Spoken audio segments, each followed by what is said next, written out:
very comfortable now may not be so comfortable later on. That's when I might have to take out, my mutual funds. My only worry is my dad worked for the state of Illinois. The state's pretty much insolvent, and even his health care, which is through the state of Illinois, it could take up to a year for him to get reimbursed for things like that. So that is worrisome.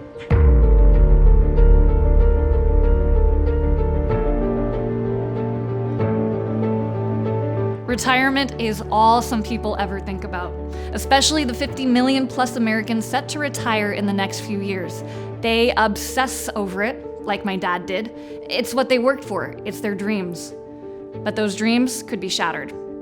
You're about to hear Real Vision's founder and CEO, Raoul Pal, explore why we're heading into a retirement crisis in America and around the world, as many people take on more risk than they understand. I was curious to see if anyone was thinking about this, so we spoke with people in New York and heard the same story over and over. People pushing off retirement, people not having enough savings, people relying on government pensions. Here's some of what they said. No way I could have saved enough for retirement. I have enough to retiring, and let's say if I want to go to Wyoming or something like that. I saved enough for at least the next 10 years. Who knows with inflation what will happen, but I feel next 10 years I'm okay. If the United States government goes out of business, then my pension won't be there. These stories were just a small sample of what we heard. And this is not just something that those actively looking for retirement are going to face. It's something that's going to have a big impact on my generation as well. Whether it's figuring out pensions or Social Security or potentially supporting our own parents. Retirement is part of the promise of life in the developed world. And if that promise isn't met, it's really going to affect everyone, whether you're hoping to retire in 5 years or 50.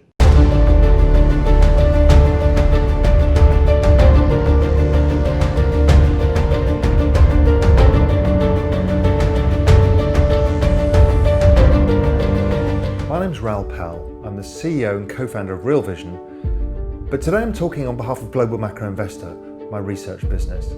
I want to talk about what I think is the biggest single theme of our generation, and I think it's the most important thing that anybody can understand. And it's all about the pension crisis. You see, demographics is the big story of our time, and it's all about the story of the baby boomer generation. This was the largest generation of people the world had ever known, in the richest countries across the globe. Now, that generation drove all of the macroeconomic forces that we come to recognize as normal. Now, that was when they first came into the labor force back in the 1970s, when they were 20 or so years old. What they did was they bid up the demand for goods. Because if you think about it, a record number of people came in to buy their first suit, their first house, their first car, their first table, their first chair. Everything was new. That demand created an enormous problem for the world to deal with, and it created the inflationary environment of the 80s. Yes, there were monetary reasons behind that as well, but really a lot of it was driven by demographics. Now, as that generation moved through their lifetimes, they had a particular set of behavior patterns that affected the financial world particularly. The main one is the fact that after the Second World War, that young generation decided they didn't want to be their parents, as almost everybody does. And they said, we don't want to be austere. Their parents had lived through 2 world wars. What they wanted to do was spend. They wanted to be free of the shackles of the things that their parents had had in the past. So what happened was Wall Street, being clever as ever, came up with this genius idea. It was the pension plan. Now, pension plans had existed for a long time before, but really this is where the pension plan became everything. Wall Street fed them a story. The story was simple. You don't need to save as much money as your parents.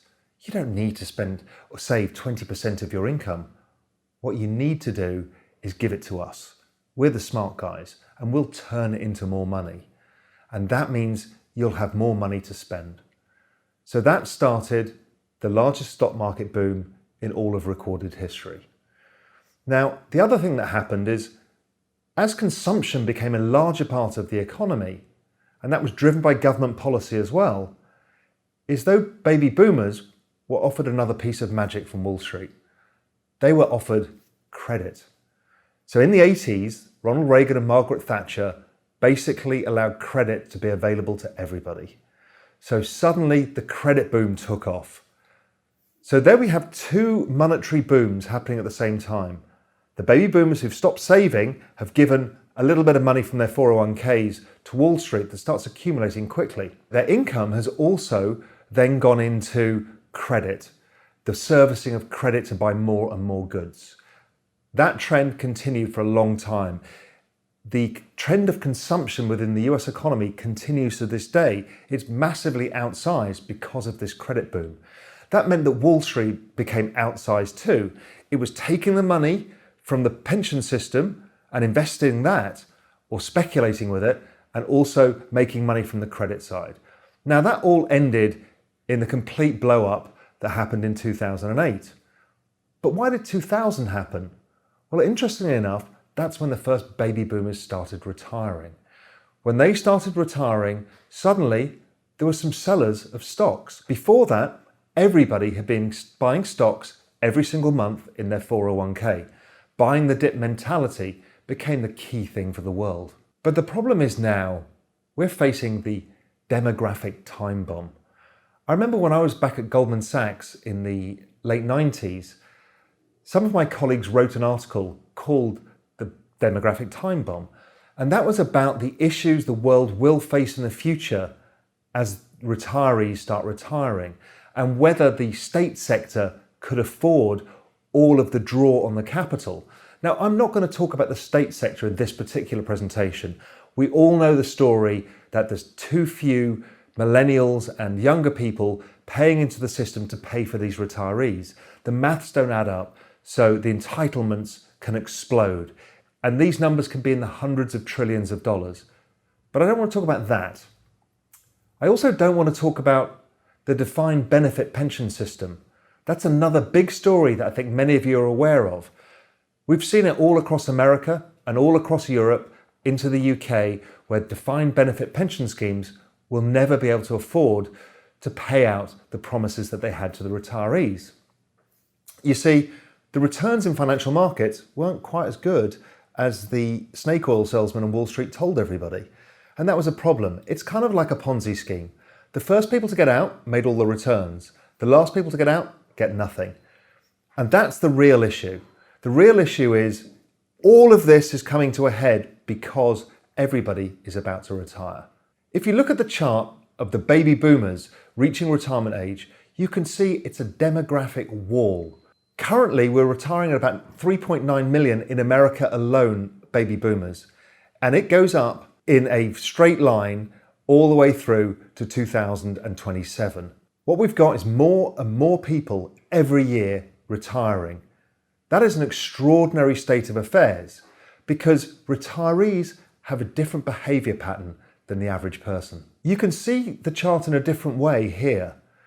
You can see that the average retirement age is currently around 64 in America, and this year, 2018, the average baby boomer is 64. It's telling us the average person is destined to retire this year. But the real question is here, who can afford to retire? You see, if we look at the retirement age of Americans, the actual retirement age is going up. And those who haven't retired, they're deciding that they're going to have to work longer too. You see, the real issue here is that people can't afford to retire. So they're having to extend retirement, either expected or current retirement dates, out into the future. It's this problem of not being able to afford retirement that is creating the problems we've got today. The other way you can look at this is when I look at the labour force participation rate of the people above 65 years old. Oddly, the 65-year-olds have been coming back into the labour force at a record rate. They're competing for jobs with millennials and others. This is an odd state of affairs and again is driven by the issue of these baby boomers having far too much debt to retire and not enough savings. So let's drill down to the numbers. It's really important to understand the numbers behind what I'm talking about. So let's dig into the stats. See, the US average pension benefits are $23,000 a year. But there's a bit of an issue because disposable income per capita is $44,000 a year. Now, the ideal retirement income that these people want obviously matches their disposable income, which is about $44,000 to $45,000 a year. But really, when you impute from their savings, what they only get is another $9,000. So their total benefits are about $31,000 versus their needs of about $45,000. This is a huge problem. There's a 30% shortfall in their savings, and that has to come out of consumption. I think many of you have seen this before. It's the household net worth, the average net worth of the American household, and it looks pretty good, right? They got $24,000 in bonds. Americans don't seem to like bonds, and that's something I'll talk about in a bit. They've got $269,000 of equities, $300,000 of real estate, savings of $107,000, pension fund assets of $264,000, and other savings and assets of about $120,000. Now that's a pretty healthy $1 million balance sheet. So what's the problem? The problem is it's massively skewed by the 1%. That 1% that we hear about versus the 99, well, they've got all the assets and all the savings. When you strip out the data for the 1% and calculate the median net worth, it's an entirely different game. The median net worth offers something that I think is terrifying and sad. The average person has $4,000 in their bonds. They have $45,000 in equities, $53,000 in real estate, which, I mean, it's extraordinary, right? That is all they have after their mortgage is $53,000 for a lifetime worth of household investment. They have savings of $18,000, pension fund assets of $44,000, and other assets of $20,000.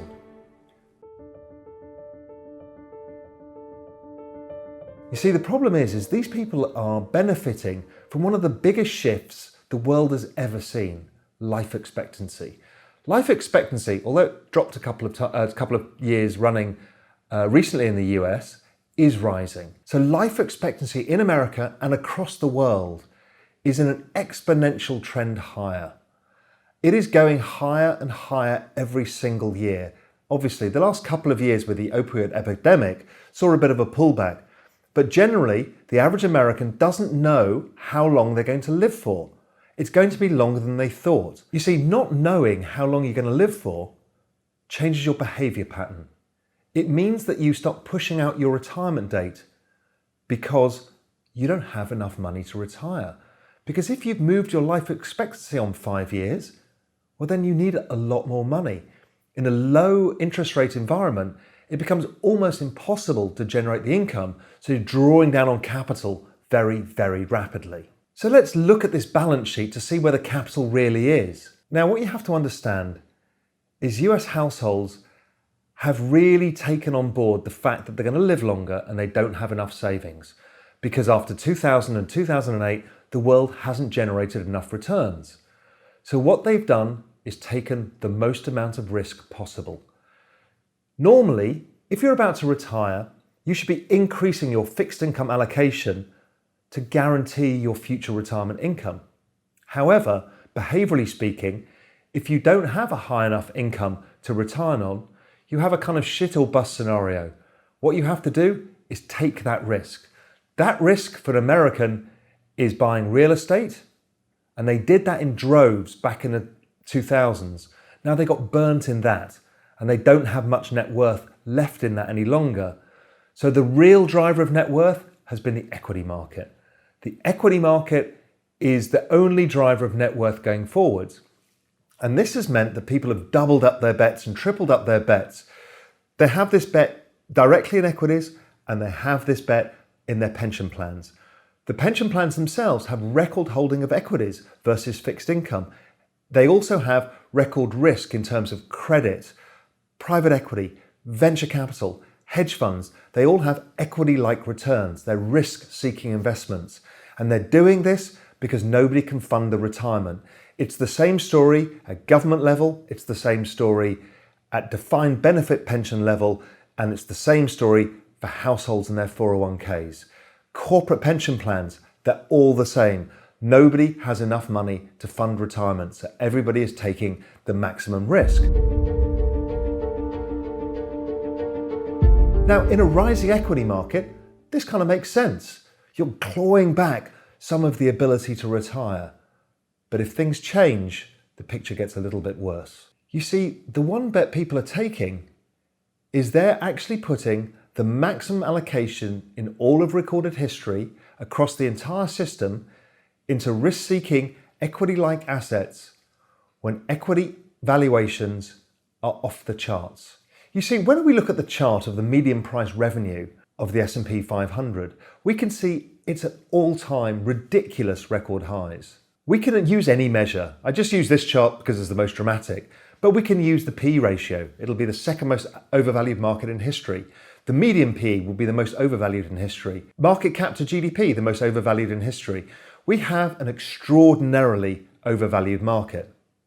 Now, what's the worst thing about this is that there is a record overweight of equities. Nobody has owned this many equities or equity-like instruments, risk-seeking instruments, ever before when the valuation is so high. That is a dangerous setup. You see, the real problem here is it's all about the business cycle. The business cycle, as you know, ebbs and flows. You can see it on the chart here.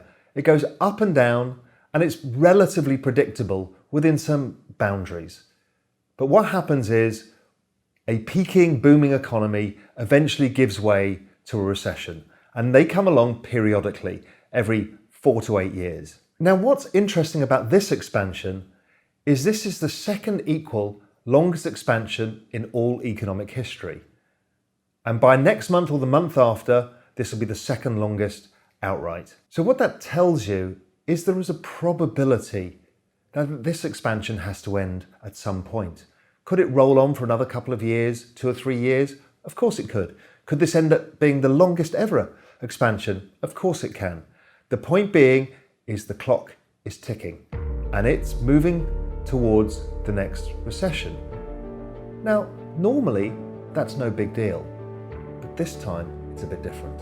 You see, in recessions, the stock market generally crashes. That's normal. Companies earn less money, investors fear worse outcomes than are expected, and the market sells off massively. And over time, it has had a tendency to recover. Well, again, that's a bit of a recency bias, because all across Europe and other markets around the world, things never did recover. And why didn't they recover versus America? And that's because the Americans have a cult of equity and the Europeans tend to have a cult of bonds. So Europeans basically gave up in the equity market. The structure of the pension system there means that they own much less equities. They're about 70 or 80% in bonds for this particular cohort. The Americans are the opposite. They're about 70% in equity and equity-like instruments. They're taking huge amounts of risk. Now, normally, in America, with this risk-seeking culture, once the equity market falls, the 401k payments come in as everybody's income starts filtering into the stock market and acts as a brake and helps the market rise. The problem is the next recession is going to cross the exact point that the maximum number of people are going into retirement. This has never happened before anywhere. What it means is that all of the life savings that are in equities, which is basically 70% of the entire household balance sheet, is going to get wiped out in one recession. And they won't be able to buy back because they won't have an income to buy back. This is the biggest problem I can see in the world today. And nobody really understands that juxtaposition between the business cycle, risk-taking, and demographics. It's this nexus that makes me so concerned about what is going to happen to this baby boom generation unless somebody tells them about the risks that they are taking. Wall Street doesn't want to tell them. The asset management firms don't want to tell them. The TV companies don't want to tell them because everybody's cashing in on the same boom. Just look at the amount of advertising based around asset management and this industry. It's terrifying to be pushing people in at this peak. It's okay to trade and invest, But if you are of retirement age, you should be cautious. If you are a millennial, you should be the opposite of cautious. You should be waiting for this opportunity. So there's behavioural mindsets that need to take place. But there's more to this. You see, demographics also tell us where the economy is going to go in the future. And the reason being is that a number of things are correlated to demographics, because people of a certain age generally act in a certain way. That's not to say all generations and all age groups act the same, but overall, a retiree will spend a lot less than somebody who is in the peak of their earning career. I always use the example of my father. When my father retired at 60 years old, he was the kind of guy, we were lucky enough to buy a new car every 3 years, and it was a fancy German car, and he'd have nice wine in the house and go out for dinners all the time. Cut forward to retirement, suddenly he had his fixed investment pool, that's what he had to live off. He didn't know how long he was going to live for, and he didn't know what the cost of living was going to be. So what does he do? Pull on the handbrake on his spending. Cut forward 5-6 years, suddenly I would say he's spending 60% less than he used to spend in a year. Now, when you multiply that out across the entire baby boom population, you've got a dramatic economic event, and there's no getting around that. This is kind of baked in the cake. Let me show you some charts about how demographics tie into the economy. The first chart is the unemployment rate versus the labour force participation rate. Now, the labour force participation rate is key because it's really how many people are earning in the labour force to drive the economy. Now, what's interesting is people have said, oh, look at this, it's amazing, the US economy is generating so many jobs. Well, it's kind of odd. The unemployment rate is low, but the economy has not generated anything near the number of jobs that it has done in previous cycles. Why is that? It's because people are opting out of the labour force. So it's naturally driving down the unemployment rate because the labour pool is shrinking. So it's a bit of an odd indicator. This is exactly the reason why the Japanese have had an incredibly low unemployment rate over the entire time of their lackluster post-demographic crash economy. It's one of the reasons why the European unemployment rate has come back sharply. It's because of the fact that people opt out of the labour force. Now in America, it means that we should expect the labour force unemployment rate to fall and fall. Now that's interesting, and many people say that's inflationary, but it's not because of the number of people competing for those jobs or deciding to opt out. Anyway, let's look at some more charts to build more of a picture. As I talked about, the thing I really fear the most in this whole equation is what happens to spending rates. You see, the spending rate, the personal consumption rate, basically follows your age group. You spend in a predictable pattern. Yes, I know, we all think we're individuals, but we're actually not. We all basically do the same thing as people of our age, give or take the parameters of which we earn and some of the other behavioural aspects. But really speaking, consumption is based on age. And what happens is, the older we get, the less we begin to consume. Now also that kind of makes sense because you've bought most of the things you need. You tend to buy larger big ticket items, holidays, cars when you're older, if you've still got that kind of income before you retire. You see, if you're a bit younger and peak earning, you tend to buy more things for your house. You might buy yourself better bed coverings or a new bed, or go to IKEA a bit more often. You tend to buy yourself a few more luxuries. You tend to spend a bit more in the supermarket. And that's normal. Everybody does the same thing because you're at peak spending. But when you get older, you tend to buy less of those things. You tend to buy more big ticket items. You might buy a nice car, you might buy a nice holiday, but you've got most of the things you actually need. You've accumulated them across your lifetime and your consumption goes down. Another fascinating chart, as you can see, gasoline retail sales also exactly mirror the labour force participation rate. Now, why the hell is that? Because basically, the older you get, the less you consume gasoline. You drive less. Again, I can use my parents for that. They used to drive everywhere. They live in Spain and they would drive across the country to go and see the place. But the older they got, the smaller their circle got. And now basically they go to the local supermarket, to the local bar, to the local restaurant. So their mileage goes down. They just consume less gas. They're not running around as much. So interesting enough, the whole of the petrochemical complex is tied to demographics. I bet you didn't know that. Also, monetarists talk about the velocity of money, and it's a key indicator for inflation.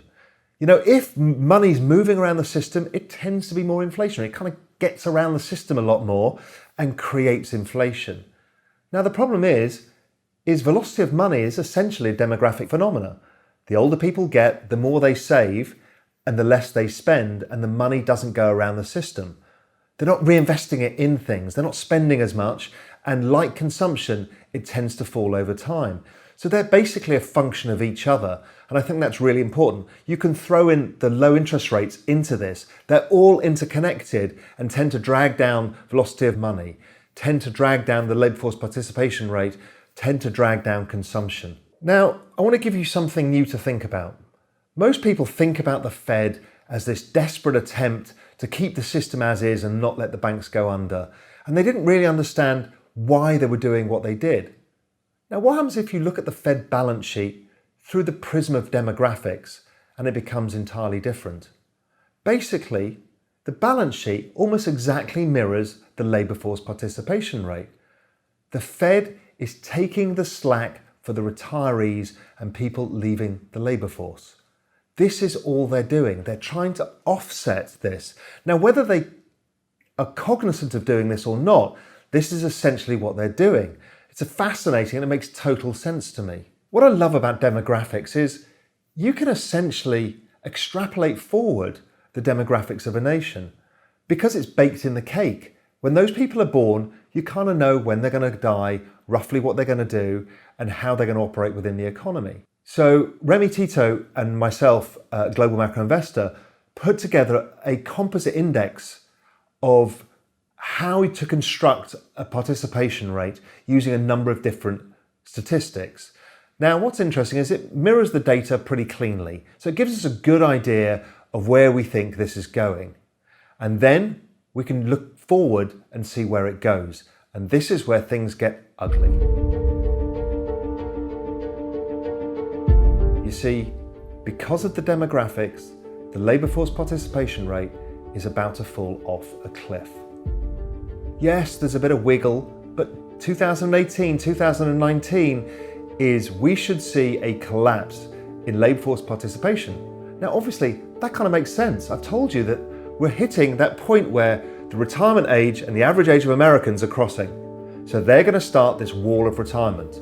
Now, that means that people are coming out of the labour force, and that has some big knock-on effects that you need to be aware of.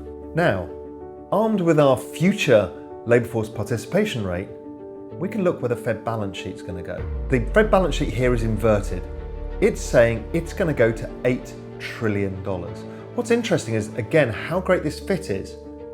And think of the prism I talked about of the business cycle. At some point soon, we're going to have a recession. And soon meaning 1, 2, 3 years. Now, what we know in the recession is we have no other outcomes except the Fed expanding their balance sheet.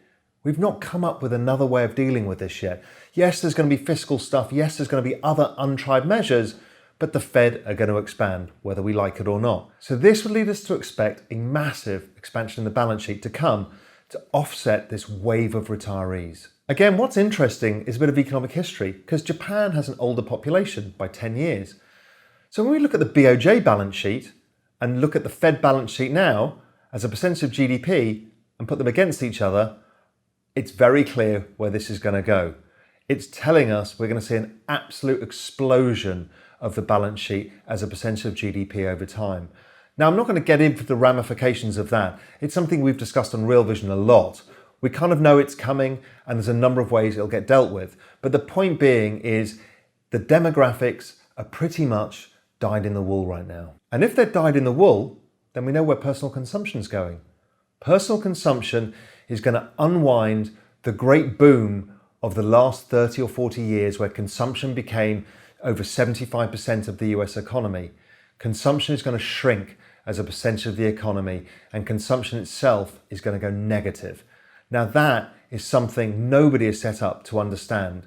Can you imagine a world where consumption is the net takeaway from the economy and not the driver? That's what we're setting up for. This is something truly extraordinary. Now, again, go back to the big cycle.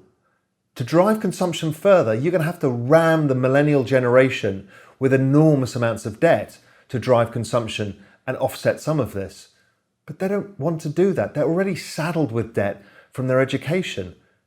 So they don't have the ability to do anything about this. They also don't earn enough. They're not offsetting the same amount of wealth as their parents. There is a mismatch here. So don't expect the millennials to save the day. There is a mismatch of age gap. It will come out eventually, and I'll talk a bit about that in due course. You see, the equity market is also a function of demographics. Now, the chart's a bit noisier because equities are a much noisier instrument than most others because they're built on fear and greed, almost more than any other asset class. But equities should follow the returns offered by the labour force participation rate. An ageing population obviously needs to sell equities to realise income, to retire and live off. There is no way around that situation. They will have to sell equities, and they will sell as many equities as they can into the next recession because behaviourally they need to protect themselves. They will become more risk adverse than any generation in history at that point when the recession comes and the market sells off. It is just tied into human behaviour, and that means that the returns on the S&P are going to be somewhat problematic, and not just a sell-off and a rally back afterwards, but a more extended downturn in the future returns of equities and potential long-term compounding negative returns, which is something many other countries with ageing populations have seen, but the US has not seen it yet and doesn't believe it can happen. If you think of all the things I've told you about consumption, about gasoline sales, I've told you about what's going to happen to equities, what that also means is inflation is almost impossible to generate. It's impossible because people cannot consume enough. The millennials do not offset the largest spending generation of all history. So what you get is a falling of inflation. This is why I'm a dyed-in-the-wool reflationist, and I remain so until something dramatic changes. Sure, we could see the end of globalization, and maybe that could change the structure, but I think the slow decline in globalization is not going to do that. So I fear that this incredible fit of inflation and the births as a percentage of total population, i.e. the aging of the population, is going to hold true for a long time to come. And that means people are wrongly allocated in risk-seeking assets versus bonds, for example. It just makes the world understand that fearing cash is not the worst thing. You see, CPI really is just a reflection of births as a percentage of the total population, i.e. the less people are getting born, the less inflation is going forward. So that's the whole trend going forwards. And it says inflation's not coming back. It's not something we should fear. We shouldn't fear bonds. Yes, there is some elements of inflation, and we're not going to hide from the fact that inflation's strangely calculated and that certain things have seen huge inflation, such as rents and healthcare, and other things have seen huge deflation, such as the price of Real Vision. But there's a number of things that balance that out. And you've seen the Million Prices project. It tells you that broad inflation is not really there, and it is driven by this phenomena of age and demographics. So this is why this is the biggest story in the world.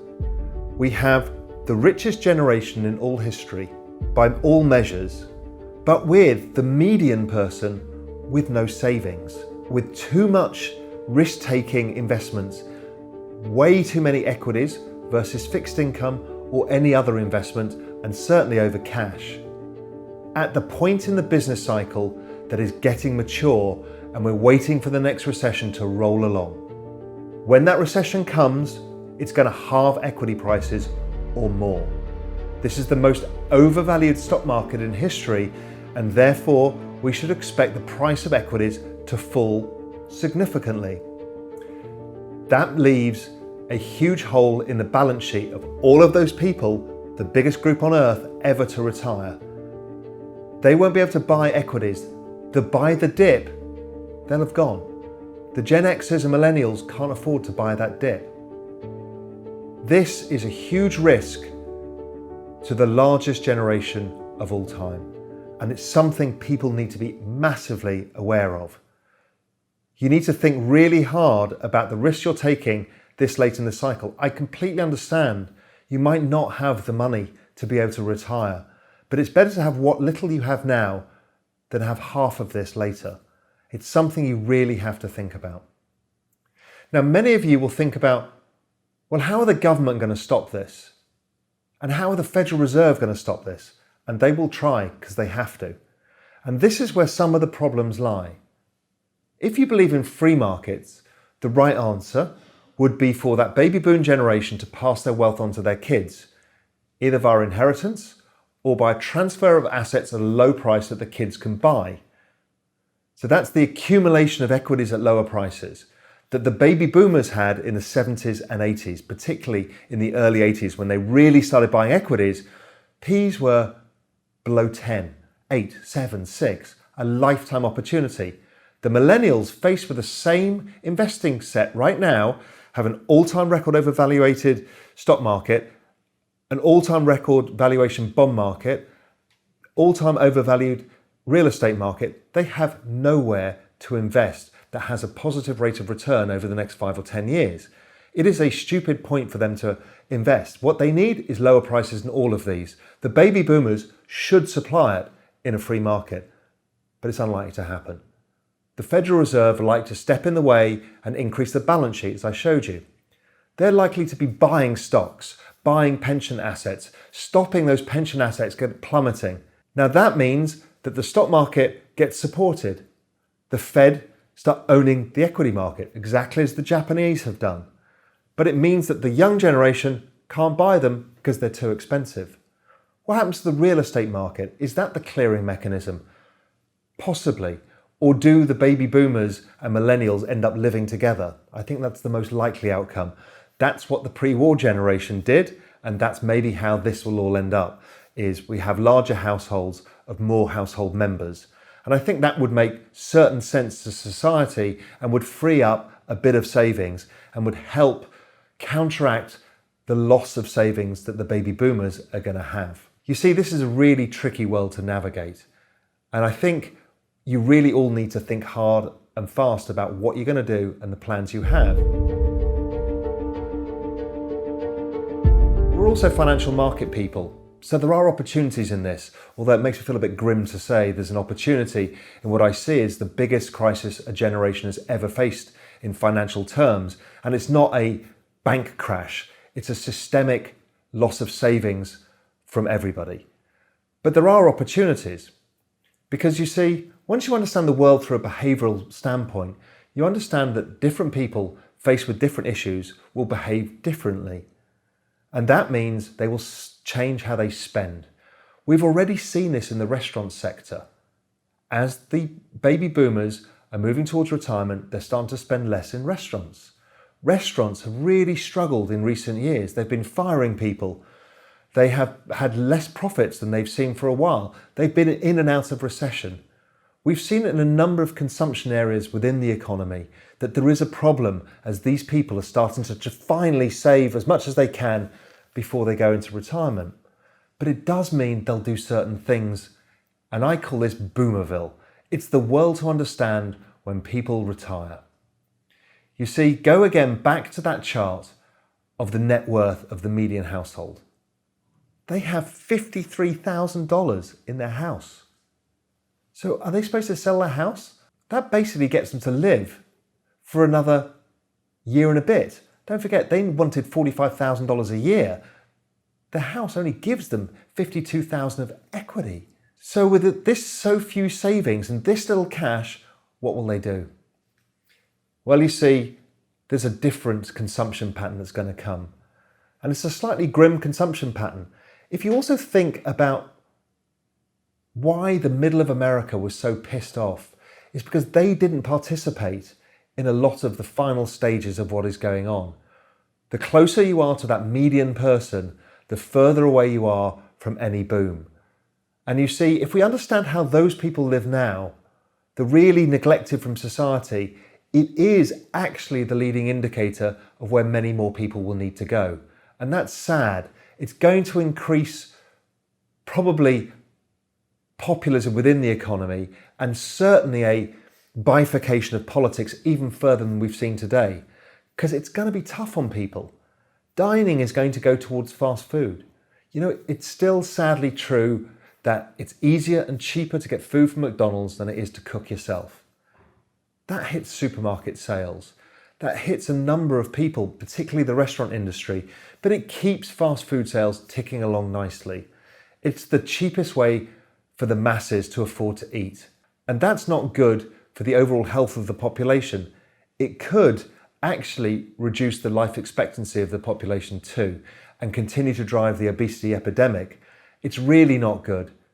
Now, if you think about the $52,000 in the house, well, that basically gets you to buy a trailer park. Now, trailer parks become very interesting for people because they can get rid of the debt around a house, own the asset of a trailer park and release some cash. So owning a trailer is a key thing. Now, trailer parks, I think, are already high-yielding investments. You can get basically 18% returns, and there's a listed trailer park business owned by Sam Zell that I think is an interesting play here. There's a number of ways of playing this downsizing of housing, but it is an important feature that's to come. And again, it's less of the McMansions and the other things that we saw in 2007. It's just anybody trying to realize equity from their regular homes. The other thing is cars. Nobody's ever going to buy a new one again. None of this generation will. They will keep onto their car as long as possible. We saw this a long time ago in Germany, where average car turnovers were every 3 or 4 years people buy a new car. It then moved to 8, 9, 10 years. It's my father. That guy, my dad, hasn't changed his car for the last 15 years now. That is going to be very common. The used car dealership market, yeah, that's okay. It's not so bad, but still not good because people are still not buying as many. New cars, there's a big problem.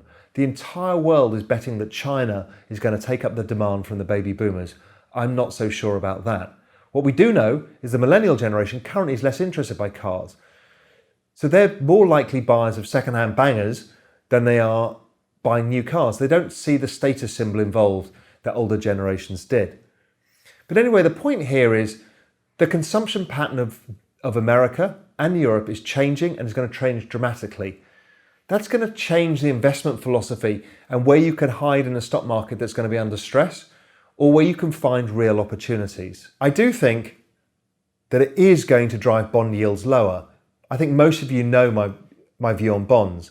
Unless something changes, demographics will trump all. The other thing we need to think about, many of us watching Real Vision, is we're part of the financial industry. You see, the financial industry was one of the biggest secular booms of all time. It was driven by this baby boom generation. When they took on debt, it created an enormous amount of opportunity and a swelling of the financial system. When they invested in pensions and the 401k system was created, it created an asset boom that spread. That asset boom between those two building blocks went into the hedge fund industry. They went into the private equity industry, the venture capital industry, the real estate industry. Everything we understand as the asset management industry was driven by these people. And these people are going to take their money out. That is an enormous change and the final return to trend for the economy and its outsized financial industry. We're all seeing it in the financial world. We've all seen the banks shrinking. We've also seen things like the robotization within the industry and the changes taking place. We've seen the disruptors, the vultures hanging around the system like Bitcoin, Ethereum, picking at the carcass of the financial industry. It's true it's going to change. Now, it will adapt. Some of the smartest people in the world are in that industry. They will adapt, they will change fast. Looking how firms like Goldman are adapting their business model is breathtaking in its speed. It's at startup speed change that they're doing stuff. But there are other things that are going to happen too. All of the people in the industry are going to have to think, how do I get the millennial and how do I get them to invest their life savings? Now they're right. They need to invest savings to save for their future. But they were wrong in how they made it before. They made false promises to a generation of which they couldn't keep. This time around, they get to wipe the state clean. Or they get to defer the blame on somebody else. Let's call it the robo-advisors. It's not our fault. The algorithm gave it to us this way. So that's something we need to think about, and the industry needs to manage that messaging unless it wants to get held to blame again some point down the future. But the real opportunities may lie with the future of the financial industry. Again, if you remember, this millennial generation is faced with the all-time record valuations in equities, bonds, real estate, private equity. Pretty much anywhere there is no opportunity for them to buy assets. Yes, of course, you can buy gold, that's cheap. Some commodities are relatively cheap, but commodities tend to be more cyclical than secular, and that becomes somewhat of an issue when you're trying to build long-term wealth. The right answer is for young people to build businesses. The startup culture is exploding. This is incredibly important. This is the structure of the future economy. If you can shift from a financial economy to an entrepreneurship-based economy, you'll build an agile, nimble, and developing economy that looks for opportunity and generates GDP growth. It may not employ as many people, that's fine, because so many people are leaving the labour force. So I'm really encouraged about the startup and entrepreneurship culture that's generating around the world and resonating everywhere, from the Middle East to India, from America to Berlin. It's everywhere, and I love that. The other thing is the crypto space and the blockchain space. Now, this is slightly contentious, but it's something I've been mulling in my head. If you think about that problematic allocation to all of the other assets, and you have something like a cryptocurrency or a set of cryptocurrencies or even ICOs, and I know most of them are complete scams, but there are some that are good, and the world will change and they will get regulated, and there will be some amazing opportunities. Now, if you said the future expected return from a cryptocurrency over the next 30 years is 0 or $1 million, and we're at, let's use Bitcoin as the example, we're at about 8,000, 7,500. Well then, as a millennial, you're basically faced with the same fact set that you had in equities back in 1982 or in bonds back in 82. Was inflation going to be there forever, or was the 18% returns you were given in bonds exceptional? Was the PE of 6, meaning the cult of equity was dead? Or was there a long-term opportunity in America and the global economy to revive itself? I think crypto is here to stay. The blockchain development will come. I think the ICO market will develop to be rich and deep and as large and as important as the equity market is now. It'll be like the credit market. It'll be an ancillary, a big part of the financial market. So if you're looking for the future, and if you're looking for where the money will be in the future, where life savings will go, it's going to be there over time. Now, I'm no crypto bull right now, but I can understand something with a risk reward that is attractive to somebody now who wants to create a saving for the future. So I just want to leave you to think about all of the things I've said. There's a lot to digest here, and I'd really love your feedback on this topic because I think it's misunderstood, but it is the single most important topic in the world today.